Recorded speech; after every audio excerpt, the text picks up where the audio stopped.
Bueno, estamos comenzando una nueva temporada de Zona Desconocida junto a Marina Aguirre. Y hoy vamos a estar hablando de un tema que nos han propuesto ustedes. De hecho, nos han propuesto este tema toda la temporada anterior, ¿no? Que tiene que ver justamente con invocaciones. Más específicamente vamos a estar hablando de el juego de la Ouija, el famoso juego de la Ouija, que aquí popularmente se lo conoce también como el juego de la copa, ¿no? Sí, más a lo criollo, juego de la copa, ¿no? Este es un tema que se hizo esperar bastante, como decís tú, ya que la temporada pasada nos estuvieron hablando al respecto, y la verdad que ¿quién no jugó alguna vez al juego de la copa? Todos hemos jugado al mal llamado juego de la copa. Mal llamado juego de la copa porque varios de los especialistas que hoy vamos a estar mostrando nos dicen que no se trata de un juego, que se trata justamente de un ritual que debemos atender. Hoy lo que vamos a estar tratando de analizar en conjunto, junto a ustedes, junto a especialistas, junto a Marina, es cuáles son los elementos que se mueven detrás del juego de la copa o la Ouija, ¿sí? De estas invocaciones. Así que bienvenidos a Zona Desconocida.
Bueno, como decíamos, vamos a estar dedicándonos a analizar y estudiar lo que tiene que ver con las invocaciones, más específicamente con el juego de la copa o la Ouija. ¿Vos jugaste alguna vez Sí, yo jugué al juego de la copa, jugábamos de chico con mis primos. Yo hoy me pongo a pensar para jugar hoy en día y no sé si me animaría tanto. A ver, era una niña, 6, 7 años, mis primos un poco más grandes. ¿6, 7 años? 6, 7 años, sí, mis primos un poco más grandes. Y siempre como que nos gustaba ir al ático de la abuela a jugar. Era una casa de esas típicas tenebrosas, de 3, 4 pisos. Íbamos al final, la abuela nos abría esa habitación y jugábamos. Y nos pasó algo re loco una vez, que seguramente atribuimos a que alguno de nosotros, que en ese caso yo no fui, lo realizó. En un momento estábamos hablando y casi siempre cuando invocábamos a alguien aparecía o algún abuelo por parte de mis primos por el lado materno, o aparecía de repente muy seguido nuestra bisabuela, la madre de mi abuela. Entonces en un momento aparecía como en los mensajes. Invocar, claro, espíritu, ¿estás ahí? Sí. Entonces ya empezábamos a preguntar, ¿sos tal y tal? ¿Sos tal y tal? Entonces decíamos, ¿sos nuestra bisabuela? Y sí, siempre caía en eso. Y en un momento, de repente estábamos todos ahí y un cepillo de dientes cae al lado de uno de mis primos, que le pasa rozando. Siempre pensamos que alguno, para hacerse el gracioso, lo hizo. Eso como que había no le dimos... Sí, siempre todos los primos que estábamos ahí reunidos. Claro. Y nunca le dimos una importancia contundente. A lo que sí le dimos una importancia contundente fue que en ese momento nos fuimos todos gritando, despavoridos, del látigo, y cuando empezamos a correr como locos, el cuadro de la bisabuela así quedó. Quedó moviéndose, o sea, se supone que está durito el cuadro, quedó así como que prendiera solamente de un clavito. Ay, no, qué julepe que nos dimos en ese momento. No sé si fue casualidad, si estábamos corriendo y alguien lo movió. A ver, no nos podemos explicar, pero nunca más juramos desde ese momento jugar. Y de hecho, nunca más jugamos. Y de vez en cuando solemos recordarlo cuando nos juntamos. Está lleno de esas historias, y creo que esas son las historias que llaman también a muchos adolescentes, inclusive. Exacto. En tu caso eran muy niños, pero en general los adolescentes se sienten como motivados a probar este tipo de fenómeno, ¿no?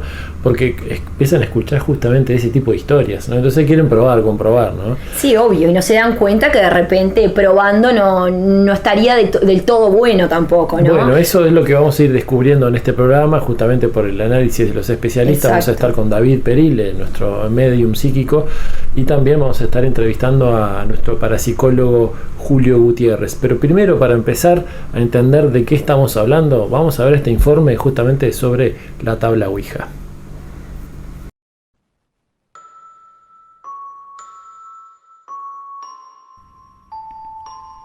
La Ouija forma parte de la cultura popular desde hace varios años, ya sea por películas, donde la vemos abrir portales malignos, por tradición popular, o porque en nuestra adolescencia queríamos comprobar y jugábamos en la tabla Ouija o el juego de la copa. Sin embargo, la Ouija aparece en varios archivos desde 1891, como Ouija, la maravillosa tabla que habla. Y tuvo mucho éxito como un juguete mágico que contestaba preguntas de pasado, presente y futuro con mucha certeza. Incluso llegó a Nueva York como una patente oficial. Esta tabla no era diferente a la que todos conocemos, una superficie plana con las letras del alfabeto en semicírculos, los números del 0 al 9 y las palabras sí, no y adiós, junto con una placa con forma de gota, con una pequeña ventana al centro, que es la que se mueve a través del tablero. La idea principal era que 2 o más personas se sentaran alrededor de la tabla, colocaran la punta de sus dedos en la placa, realizaran una pregunta a espíritus, seres o entidades y esperar a que la placa se moviera y respondiera. Sin embargo, esta es la historia comercial de la tabla como juego, pero los orígenes de la Ouija datan de mucho antes, aunque no se ha podido especificar hasta ahora. A pesar de que la Ouija se remonta a las actividades espiritistas en Europa, el boom en Estados Unidos se dio en el siglo XIX, específicamente en 1848, con las hermanas Fox, que vivían en el norte de Nueva York, quienes aseguraban recibir mensajes del más allá. En aquella época, las sesiones espiritistas no eran mal vistas, al contrario, se podían compaginar con la práctica del cristianismo, pues no tenían nada de malo contactar con espíritus, y menos en una época donde muchos morían jóvenes. Ahí es cuando entró la compañía Kennard Novelty, los primeros en comercializar la tabla Ouija. Para lograr patentar la tabla, debían demostrar a las autoridades que en realidad la tabla funcionaba. Fue una simple prueba. Los espíritus debían deletrear el nombre del encargado de patentes, y si era correcto, la patente era suya. Increíblemente, así se dio, y el 10 de febrero de 1891 lograron la licencia del juguete. La compañía no explicaba cómo funcionaba la tabla, solo aseguraba que era verídica. Este misterio la hizo un éxito rotundo y llevó a que Kennard Novelty pasara de tener una fábrica a 7 en diferentes ciudades. En los años 20, la popularidad de la tabla y después de la Segunda Guerra Mundial llegó a vender 50.000 unidades. En 1967 fue adquirida por Parker Brothers y tan solo en ese año se vendieron 2 millones de tablas, ganándole así al clásico Monopoly.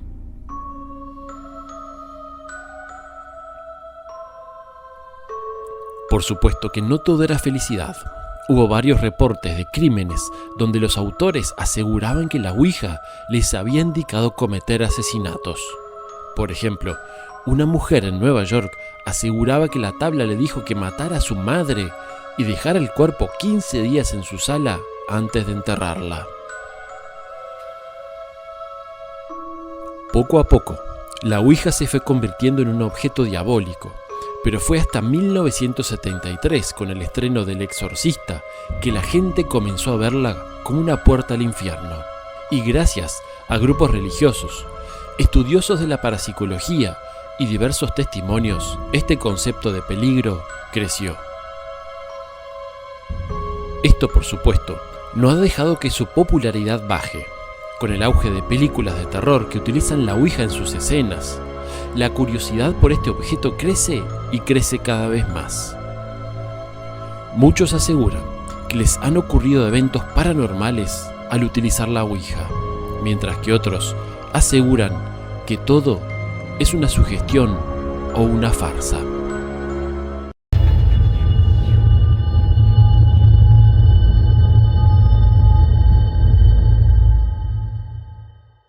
Seguimos en Zona Desconocida y recibimos a nuestro compañero David Perile, quien es medium y nos va a estar explicando acerca de el fenómeno que tiene que ver con la Ouija, la tabla Ouija. ¿Qué es lo que sucede durante un ritual de este tipo? En realidad pasan muchas cosas. Yo hasta el momento, como te comentaba también fuera del aire, no he visto ningún espíritu que mueva literalmente ya sea la copa o la Ouija. Sí he visto la influencia de espíritus en quienes participan y que a través de movimientos involuntarios plasman esa información. Ajá, o sea que los espíritus lo que hacen es afectar a la persona que está participando. A una o más, que es quien ejerce la mayor fuerza sobre esa manipulación. Pero la persona muchas veces no es ni siquiera consciente de ese movimiento. Ahora, ¿cualquier persona puede tener ese poder de invocar algún espíritu? En sí el poder de comunicarse con un espíritu o con cualquier tipo de energía lo tiene cualquier persona. Depende de que tenga la disposición y el enfoque en ello. Y eso implica muchos factores, pero todos podemos en realidad conectarnos si quisiéramos, no solo a través de la Ouija, sino a través de muchos otros métodos. ¿Y esto puede afectar de forma negativa a la persona? Depende mucho con qué tipo de energía se esté comunicando él o los participantes y qué tan predispuesto esté a afecciones negativas como psicológicas, emocionales, que puedan amplificarse con una comunicación negativa. Claro, con lo que me decís, por ejemplo, suelen agarrar de repente una persona vulnerable y ahí podría ser más complicada la situación, entonces... Exacto. Si una persona ya está... vulnerable de cierto aspecto, aunque lo que se comunique no sea negativo, ya la tensión que implica llevarse un juego así, que hay películas, que hay libros, que hay todo un contexto social alrededor de eso, eso ya le puede generar un problema aunque no haya ningún espíritu. Claro, eso lo podemos notar, es decir, si alguien tiene una predisposición no sé, a tener un tipo de problema psicológico, emocional, lo podemos notar. Pero ¿cómo sabemos si el espíritu que se va a manifestar o esa fuerza o esa entidad es negativo o positivo? No lo podemos saber. No, eso solo si la comunicación se entabla con personas profesionales o que de verdad estén respaldadas de cierta manera, que sepan, observen con qué se están comunicando. Si no, por jugar, cualquier juego se vuelve negativo, porque no es un juego, es una comunicación. Ya sea que la hagas con una Ouija, juego de la copa o cualquier otra herramienta, se vuelve negativo si no estás controlando la situación y entendiendo qué es lo que está pasando alrededor. O sea, es bueno de repente en el momento del juego estar con algún especialista. Sí, obviamente. ¿Con quién se tendría que estar? ¿A qué se le puede llamar especialista? ¿Algún parapsicólogo? ¿A quién? Sí, hay alguien que esté capacitado. Si lo quisiéramos llevar a algo estrictamente profesional, tendría que haber alguien del ámbito más físico, tal vez más médico, más psicológico, y otro del ámbito más espiritual, que esté viendo lo que sucede a nivel espiritual. Eso es fundamental, porque a veces si fijarse solamente en un movimiento aparente de una Ouija nos quita todo el ángulo de lo que está pasando realmente a nivel espiritual, y es importante poder verlo para entender qué es lo que está sucediendo. ¿Cuál es la ventaja real, David? Porque vemos que en esta conversación y en la opinión de muchos también parecen haber muchos riesgos, pero ¿cuál es la ventaja de hacer este tipo de rituales? Desde mi punto de vista no tiene ninguna ventaja. Yo no lo distingo de cualquier otra comunicación. De hecho, a través de meditación o otras técnicas de conexión se llega mucho más certero, mucho más rápido a la información, sin necesidad de estar expuesto a ese otro tipo de energías. Que a veces no es el hecho, como yo dije en un principio, de la Ouija en sí, sino todo el marco social que tenemos, que ya de por sí vamos a pensar que estamos más desprotegidos al tener la Ouija, y eso a nivel energético va a afectar. ¿Influye también en el lugar en el que se realiza este juego? Sí. Siempre el ambiente va a afectar, ya sea que haya algo de verdad negativo, que sea un ambiente negativo, o que sea un ambiente, por ejemplo, de burla, de broma, siempre va a llamar acorde al estado de los que estén participando. Y hay ciertas cosas, me imagino, que donde cuando uno juega el juego de la Ouija, no debería ser de repente, ¿no? Yo al menos estuve tratando de investigar, de leer algo, y hay determinadas cosas que, por ejemplo, decía que me llamó la atención, que no podés hablar nada de religión, no podés hablar de Dios de repente cuando se está realizando ese juego. Uh-huh. Y hay muchos tips también que uno tiene que tomar en cuenta para el momento de realizarlo. ¿Es tan así esto, tan a rajatabla? Y en realidad cualquier comunicación se puede realizar si uno está estable, no necesita tener todos esos parámetros. Ahora, si prestas atención, esos parámetros están definidos para comunicarse con algo negativo, por eso no puedes hablar de religión, de Dios, de cosas que pueda generar un rechazo en eso negativo. ¿Ah? Y en realidad en una comunicación no hay ningún tipo de problema de cómo vayas vestido, de lo que hagas, lo que hables, siempre y cuando sea desde el respeto, va a generar una comunicación de respeto. Si vos vas a un juego, o sea, si ya colocamos eso como juego de la Ouija, ya se desvirtúa y lo que va a venir a comunicarse no va a ser positivo. Bien. Por último, David, ¿puede quedar remanentes no solo en la persona, sino también en los lugares donde se practica? Sí, depende mucho de la intensidad que haya tenido esa comunicación y a qué tipo de espíritu se haya entablado esa comunicación. Pero puede quedar tanto en la persona pequeños patrones, pequeñas memorias diferentes, y en el lugar también que reaccionan. Uh-huh. Bueno, vamos viendo que no parece ser muy recomendable. La verdad que no, eso está bueno también como mensaje final. Si alguien de repente está mirando y en algún momento dice, bueno, tengo ganas de jugar, quiero jugar a este juego, ¿qué se le podría decir? En realidad yo no lo recomendaría jugar. Primero que jugar no es la palabra. Sí, ¿no? Jugar entre comillas, como hablábamos hoy, ¿no? Sí, claro. No es un juego realmente. Yo aconsejaría meditar, intentar conectar, y siempre con un fin, un porqué, no porque sirve de curiosidad. Cuando entras al mundo espiritual y querés entablar ese tipo de comunicaciones por curiosidad, simplemente no te alimenta nada y no va a resultar nada positivo. Bien. Si vos tenés un enfoque, lo podés hacer a través de una meditación, querer comunicarte ya sea con tus guías, con un familiar, pero con un enfoque establecido, y pasa por ese filtro y no te va a suceder nada negativo, sin necesidad de recurrir a ese otro tipo de comunicación. Perfecto. Muy bien. David se queda con nosotros para el final, va a estar también haciendo una conclusión final con todo lo que vamos a estar viendo en este programa. En los próximos bloques vamos a estar hablando con otros especialistas cuando sigamos con Zona Desconocida.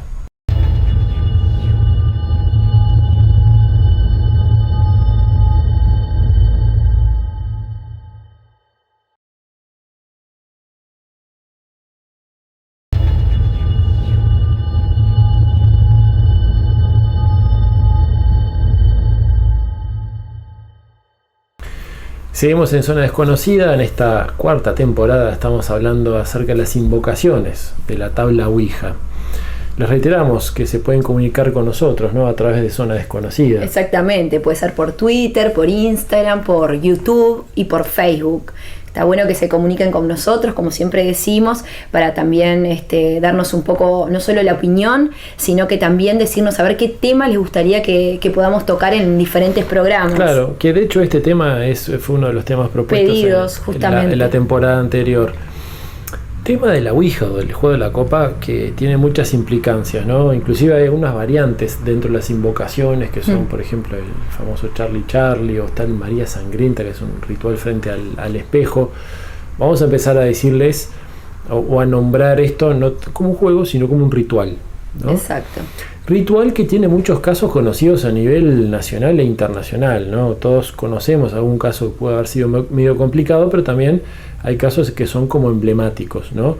Uno de ellos es el caso Vallecas, ¿no? Que sucedió en España. En España, más específicamente en Madrid. Uh-huh. Esto fue en la década del 90. Una chica llamada Estefanía Gutiérrez un día dijo, bueno, quiero con mis amigas poder realizar este juego de la Ouija. Una chica joven. Una chica joven, sí. Una adolescente, unos 18 años de edad. que ya de hecho había realizado había estado con el juego de la Ouija en otras oportunidades, pero en este caso dijo, quiero hacerlo con mis amigas. ¿Por qué? Porque había una de sus amigas que había perdido a su novio en un accidente de moto y querían ver si podían invocarlo justamente, podían contactarse con él. Entonces dijo, bueno, vamos a hacerlo en el colegio, y lo hicieron específicamente en el baño del colegio. Cuando lo estaban realizando, de repente vino una de las profesoras y vio lo que estaban haciendo. Sí. Se asustó y enseguida rompió la copa con la que estaban jugando.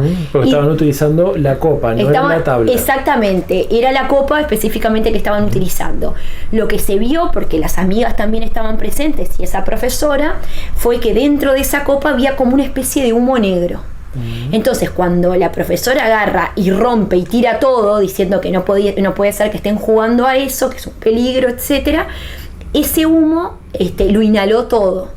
Y todas vieron como en ese momento Estefanía estaba inhalando ese humo justamente. Bueno, después al parecer de ese momento... Humo que no era normal, o sea, que no era normal, extraño. Claro. En el momento que estaban jugando estaban viendo ya cosas que estaban ocurriendo, estaban realizando determinadas preguntas y se daban cuenta que algo había ahí, claro. Llámese espíritu, lo que sea, algo había ahí. Entonces ese humo que no era normal, no era un humo ocasionado por ellas, ni mucho menos. Era un humo que había aparecido dentro de lo que era esa copa y que una vez rota por la profesora esa copa, fue que lo inhaló. Todos presenciaron, vieron lo que pasó, y a los días ella empezó a estar con situaciones extrañas, empezó a comportar de una manera extraña. Porque ese ritual ahí se terminó. Ese ritual se terminó, exactamente. Ese ritual se terminó al la profesora haber roto todo.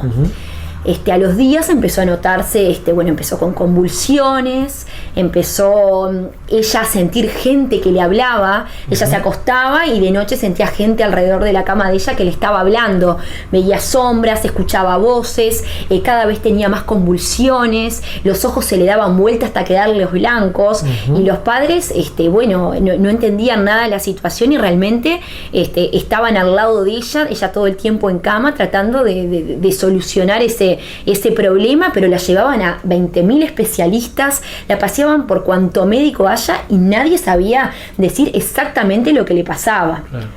Bueno, aquí que pasaron los días, pasaron algunos meses y finalmente tuvo una descompensación muy grande, la llevaron al sanatorio del cual no salió más porque falleció ahí, Estefanía. ¿Y se supo de qué? Supuestamente cuando había fallecido dice que había sido como un problema pulmonar, habían dicho los médicos, como que tuvo una especie de asfixia, fue todo derivado de la parte pulmonar. Murió súbitamente, también al parecer los médicos dijeron eso, pero por otro lado dice que fue una muerte súbita extraña, porque como que si bien fue algo pulmonar lo que vieron, no estuvieron tan bien con el parte médico totalmente, no fue totalmente contundente, no estaban muy seguros, no fue claro, fue como un parte médico medio en el aire, sí una muerte súbita, pero las causas extrañas, no se sabía bien por qué. Bueno, al parecer, parecía después de los meses que falleció Estefanía, que estas cosas habían quedado de lado, ya Estefanía no estaba y lamentablemente al no estar ella tampoco por otro lado, y por suerte no estaban todos esos síntomas y esas cosas raras que pasaban. Aquí que un día los padres están durmiendo y empiezan a sentir ruidos también. Empiezan a sentir ruidos y la madre empieza a escuchar la voz de Estefanía que la llama. Y se empezó a preocupar. El que era más escéptico de esta pareja era el marido. El marido siempre escéptico, diciendo que no habían voces, que le parecía extraño lo que le estaba diciendo a la mujer. El marido de la madre, exactamente. Que le parecía raro lo que le estaba diciendo, que no podía ser. Y bueno, la madre se levantaba y veía siempre una sombra en el medio del pasillo. No solo sentía la voz de la hija, sino que también veía una sombra. A todo esto, ellos eran 6 hermanos en su momento cuando Estefanía estaba viva. 2 de las hermanas que compartían el cuarto, en un momento ven una sombra arrastrarse y empiezan a gritarle a la madre. Empiezan a gritar como loca y la madre va enseguida. Esa misma sombra que la madre veía en el pasillo es la que veían también. Entonces, bueno, empieza como esa paranoia, ¿no? De qué era lo que estaba pasando. Finalmente, el padre, que era tan escéptico, también puede percibir que en un momento que están todos asustados, una puerta de un armario se abre y se cierra de golpe. Después al rato vuelve a hacer lo mismo, abrir y a cerrarse de golpe. Empiezan a sentir también ruidos en la terraza, empiezan a sentir ruidos en diferentes partes de la casa y realmente se asustan. A esto que se asustan. Una serie de fenómenos paranormales que no se daban hasta antes del fallecimiento de Estefanía. Exactamente, si bien veíamos cosas extrañas en Estefanía, después de su muerte fue que se empezaron a manifestar todos estos fenómenos extraños. El padre, cuando ve que pasa todo esto finalmente y empieza como a creer lo que le decía la madre, lo que le decían sus hijas y todo lo que estaban vivenciando, agarra y llama a la policía. Llama a la policía, hace un llamado y explica la situación de lo que está pasando. De hecho, dicen que en ese momento llaman a la policía y todos se van a la calle. Todos se van a la calle a esperar. Había, que el policía dice hasta el día de hoy que da su testimonio, esta persona, dice que había -1 grado de sensación térmica y fuera de la casa cuando esperaron justamente a que viniera la policía, todos aterrados, y que había hasta un bebito, uno de sus hermanos era bebito y que se dio cuenta realmente que algo estaba pasando. Claro, a pesar del frío intenso, prefirieron salir con un bebé y todo en brazos, claro. Porque la situación no daba más para estar dentro de esa casa. Bueno, cuando llega el policía, llega un grupo de policías, en realidad no solo uno, que ya voy adelantando que del grupo de policías que entra, después quedan 2, porque el resto se va aterrado a esperar a la puerta, porque no aguanta la situación. Bueno, cuando entra, ver el tema del armario, ve que se cierra y se abre y se cierra una vez y dice, bueno, esto puede ser por alguna causa, yo qué sé, se abrió el armario. Siempre los policías... Es decir, la policía comprueba que se abre y se cierra una vez. Exactamente, pero cuando la policía obviamente va a tratar de investigar por otro lado, claro. No por un lado paranormal. Sí. El primero que dice, bueno, vamos a ver qué hay adentro, capaz que algo está haciendo que se empuje, capaz que hay alguna corriente, capaz no sé qué. Cuando se acercan empieza una y otra vez, ya era extraña la situación. Al rato, en la terraza, empiezan a sentir ruidos. Suben a la terraza y ven que no hay nadie, empiezan a sentir ruidos como de ollas. No ven ollas, no ven nada, la terraza totalmente vacía, no entienden nada. Después la policía baja y ve al lado del teléfono del que habían realizado la llamada, una especie de no tan líquido, como una baba, algo espeso de color marrón, que les pregunta, ¿esto es de algo en especial? ¿Pasó algo? Y dice, no, esto apareció ahora también de golpe. Y tampoco entendían nada. Entonces eran como una serie de cosas que se iban dando. A esto, como yo les adelanté, el resto de los policías se quisieron ir porque no soportaron la situación. Claro, del susto. Totalmente, estaban asustados porque no era algo común que justamente pasase. Ellos cuando iban a determinados lugares que pasara algo, siempre había como una explicación válida de lo que pasaba. Claro. Esto no había manera. Finalmente, cuando empiezan a investigar todo esto, cuando empiezan a ver que estaban pasando cosas extrañas, es que la policía dice que realmente cuando se abre justamente el expediente Vallecas, cuando abren este expediente, que dice claramente de que son lo que ocurrieron fenómenos extraños, fenómenos de los cuales la policía no hay manera de que pueda explicarlos. De comprobarlos, exactamente. Bueno, después la familia más adelante, más allá de esto, más allá del policía, que hasta el día de hoy se le han hecho reportajes al policía hasta hace poco, que justamente cuenta todo, que todo lo que pasó realmente, claro. Hasta el día de hoy es como que sigue esta incertidumbre. La familia, lo que sí podemos decir es que se fue a vivir a otra casa, porque realmente pasaba muy mal. Ahora dice que en esta casa nueva al principio como que sentían algunas cosas, pero nunca más, quedaron totalmente liberados, y hay otra familia viviendo en la casa exactamente donde pasó, justamente en esta casa madrileña, sí. Donde pasó todo en Vallecas, claro, Vallecas. Justamente está viviendo otra familia que dice que ellos no perciben absolutamente nada, que nunca ha pasado, que bien le dijeron lo que había ocurrido, qué valiente esta familia, ¿no? Cuando fueron a comprar su casa, y dice que no, que nunca han percibido absolutamente nada, y hacía ya creo que como un año y medio que estaban viviendo cuando se les hizo la entrevista. Así que a los padres como que los primeros días los llevaron con ellos, pero tampoco hoy en día pueden decir que volvieron a percibir nada. Dato interesante es el de la familia que está ubicada o está ocupando la casa original donde se daban todos los fenómenos. Interesante porque seguramente está dando un indicio de que los fenómenos los vivían más que nada la propia familia. Totalmente. Tal vez uno puede descartar algún tipo de psicopatía o de afectación o de sugestión inclusive en Estefanía que le pudo haber llegado a causar la muerte. Sí. Algún especialista lo puede afirmar. Pero lo curioso es los datos que le pasan a la familia después, ¿no? Exactamente, y después también cuando van a investigar esa casa pueden percibir psicofonías también. Ajá. Más adelante se investiga, se dejan para que unas grabaciones y justamente se pueden percibir psicofonías que hablan de un abuelo malo y que la madre dijo que 5 meses antes de fallecer Estefanía había fallecido el abuelo de ella, el padre de la madre, uh-huh. Y que él estaba muy peleado con la familia y a Estefanía no la querían nada. Uh-huh. Y él dice que antes de morir como que maldijo a toda la familia y le dijo que le iba a hacer la vida imposible, vivo o muerto. Entonces cuando las psicofonías que escuchan uh-huh. justamente hablan de eso, de que el abuelo es malo. Entonces como que se puede percibir esa parte de que, porque también va personas, fue un medium, fueron parapsicólogos, claro. etcétera, a investigar y dijeron que por un lado ven la parte buena de Estefanía, ven como algo, como un ser de luz, y por otro lado ven la parte mala del abuelo, que es lo que estaría provocando de repente todos esos fenómenos que ocurrieron en la casa posterior a la muerte de ella.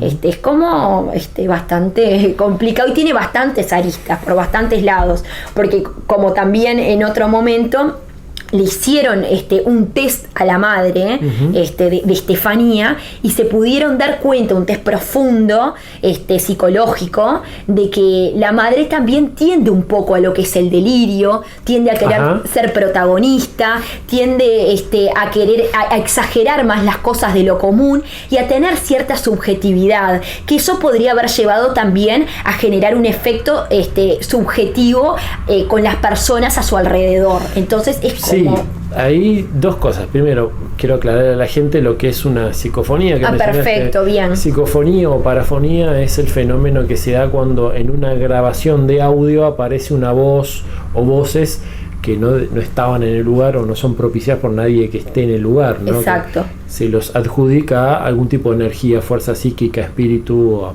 lo que sea.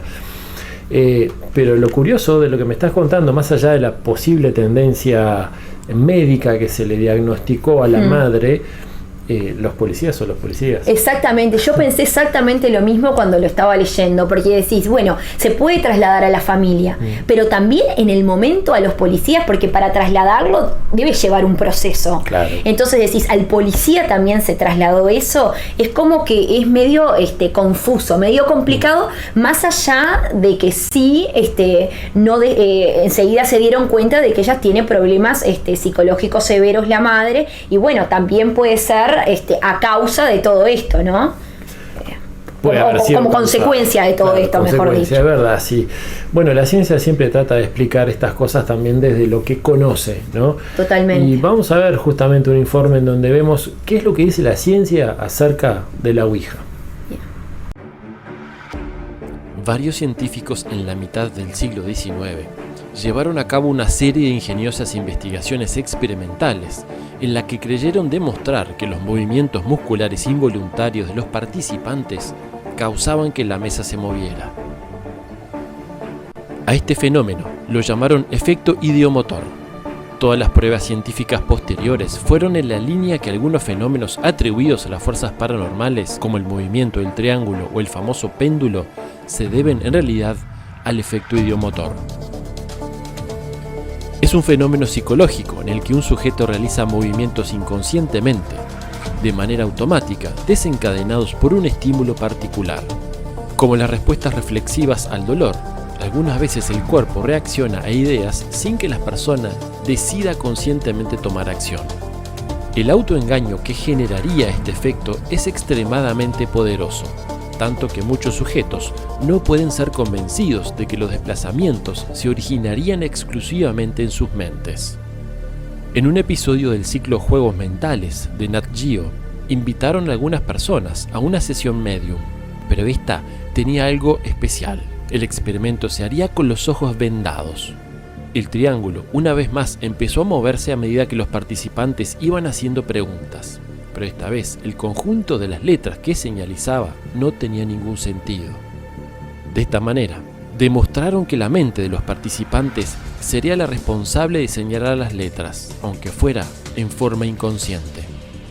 Otro tema de estudio han sido las apariciones durante las sesiones. En un experimento en 1998 se determinó que un ventilador estaba haciendo vibrar el aire con una frecuencia de 18.98 Hz. Casualmente, es la misma frecuencia con la que nuestros globos oculares entran en resonancia. Esto significa que a esa frecuencia, las leves pulsaciones del aire transferida a nuestros ojos se amplifica, deformando el tejido y activando los fotorreceptores, dando lugar a visiones que no son reales. En ese caso, cuando apagaron el ventilador, nadie más volvió a tener visiones fantasmales. ¿Serán estas explicaciones posibles? ¿Se puede aplicar a todos los casos?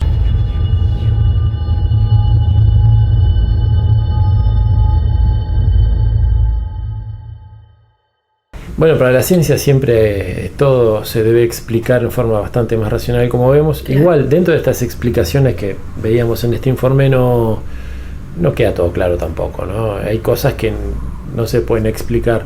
Inclusive, una cosa que quedó pendiente del caso que nos estabas contando es cuando hay una prueba física, ¿no? Sí, exactamente. En un momento hay una prueba física y bastante contundente, que es que se empieza a prender fuego el retrato de Estefanía, de la chica fallecida, y que de hecho ese retrato estaba sobre un mármol, que dicen que el mármol no le pasó absolutamente nada. La foto se prendió fuego, luego cayó y el mármol quedó intacto.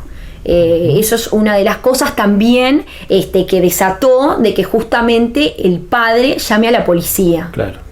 Porque era como directo con ella. Sí. ¿No? No había vuelta, no es el retrato ni que agarró de la madre, no, era con Estefanía la asunto. Había algo material ahí que... Exactamente. Que ya era demasiado, ¿no? Uno a veces se pone en el lugar de esas personas que sufren este tipo de cosas, ¿no?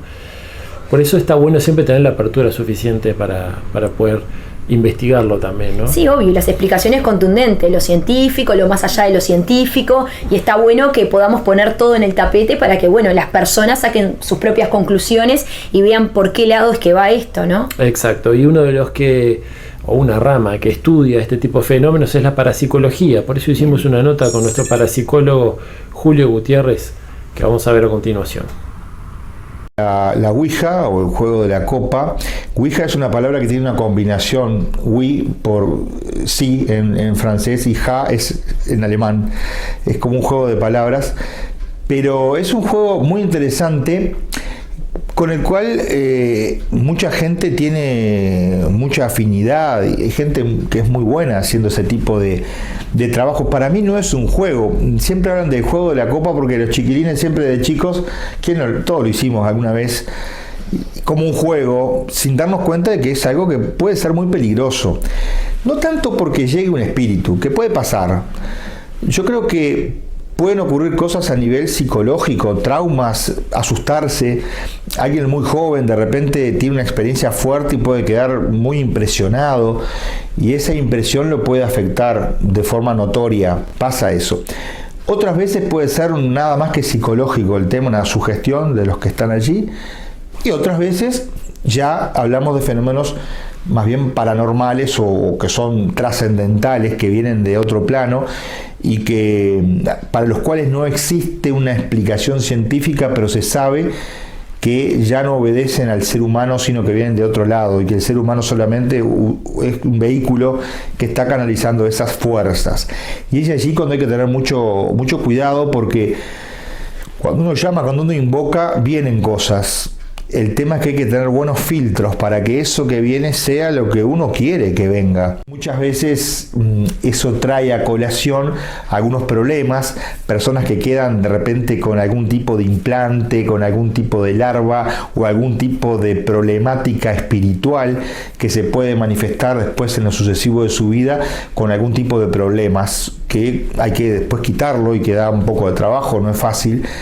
La psiquis es muy sensible y en determinadas áreas del inconsciente se instalan allí esos contenidos energéticos, podríamos llamarle larvas, que es una metáfora, en realidad no es que sean larvas, son contenidos energéticos, son negatividades que quedan en forma de programaciones mentales negativas, abyectas, que van en contra de lo evolutivo. Es muy difícil despojarse de eso porque la persona comienza a desconfiar de lo que no tiene que desconfiar, comienza a encerrarse, a tener miedos, a no arriesgarse, perder oportunidades de negocios, oportunidades laborales, a perder oportunidades afectivas, tener problemas de pareja, de dinero, cometer errores, cometer incluso hasta delitos por una especie de inducción que esas energías provocan en su propia psiquis, porque necesitan que la persona sufra y esté muy mal porque de eso se alimenta. Un ritual de invocación es un protocolo, vamos a decir, esotérico, mágico, en donde mediante determinada técnica y por supuesto utilizando el verbo, que es muy importante, la concentración, el vibrar determinadas palabras, se logra conectar con ciertas fuerzas, energías, pueden ser ángeles, pueden ser diferentes tipos de entidades, y la invocación lo que hace lo llama, está llamando a esos seres, a esas entidades que pueden ser, como te decía, ángeles, pueden ser demonios, pueden ser lo que el mago quiera traer.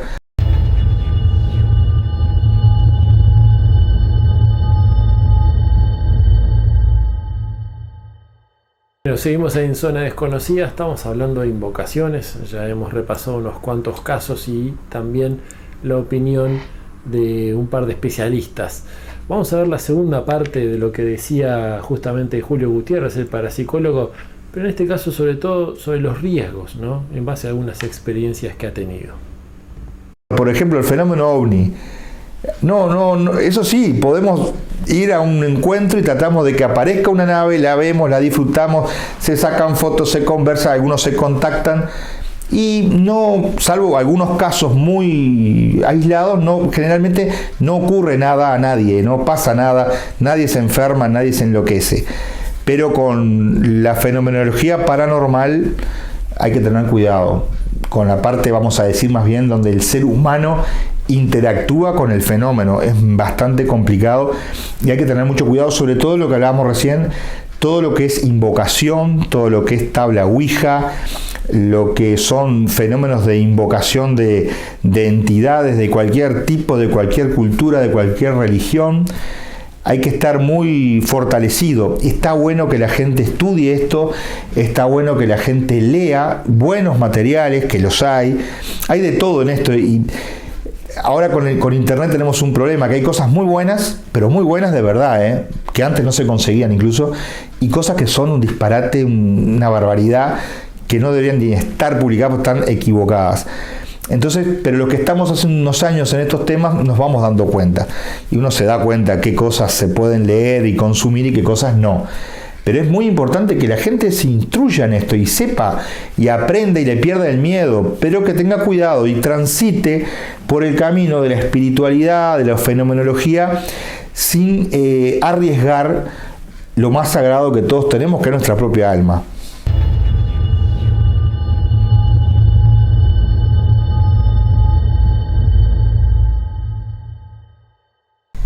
Bueno, veíamos, según el parapsicólogo, que son mucho más los riesgos que los beneficios, ¿no? Parece que no hay ningún tipo de beneficio en esto y que practicar este tipo de rituales, que ya no decimos juego, es algo riesgoso. Además, ten en cuenta que pertenece más a una época mucho más física, donde se necesitaba la manifestación del espíritu más externa.